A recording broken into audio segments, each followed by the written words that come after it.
Our lives changed because I found out I was pregnant with my son the day that we found out that my father-in-law was terminal. While he was on one ward fighting cancer, and then my mother-in-law on the bottom next floor having her chemo. My mother-in-law, she passed away 4 years later, but that also brought trips down to chemo in Kemba River, trips down to Victoria for radiation for 4 years. We had to stay in hotels and eat out and, go get food out of the grocery store and stock it in our little fridge in a hotel room. And the expense, you don't expect that added expense to have to pay for hotels and food and gas. It puts a big damper into anybody's family's income. Just over a year and a half ago, I was working full-time, living a full life, ran a 10K race 5 days before, then celebrated my husband's birthday on the Sunday evening and went to bed. And the next morning, I got up and I couldn't move, I couldn't walk.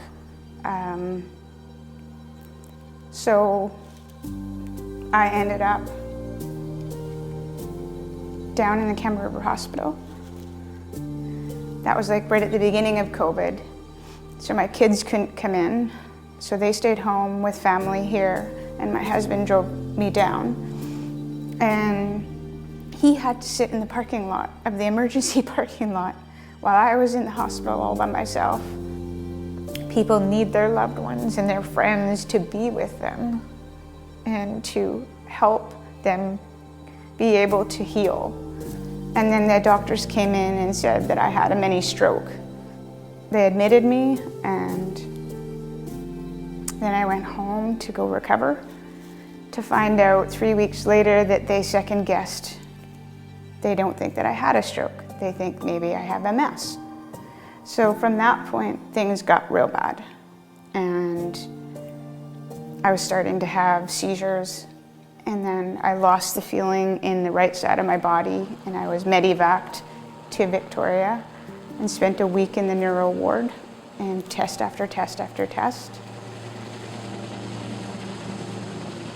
I had already been off of work for 2-3 months, so my husband was the only one working and bringing in the income, so we didn't want to stay down there. I just wanted to get home. I had been not home for 8 days.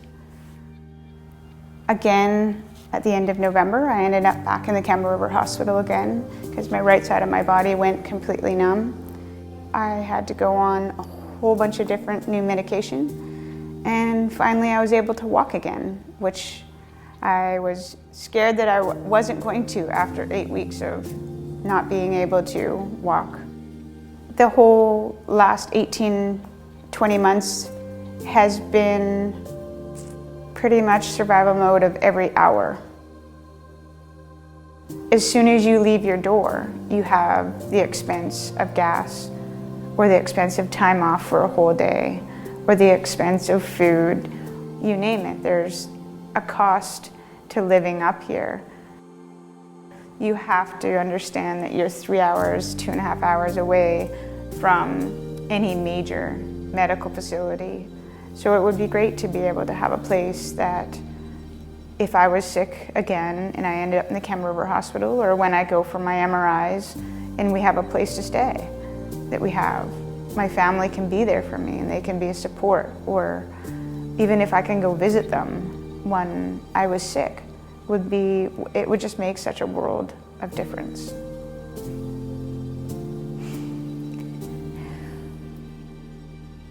So this is my daughter, Emma. She's 17 now. And this is my husband, Jamie. We've been married for 24 years this year. And this is my son, William, and he is 13, turning 14.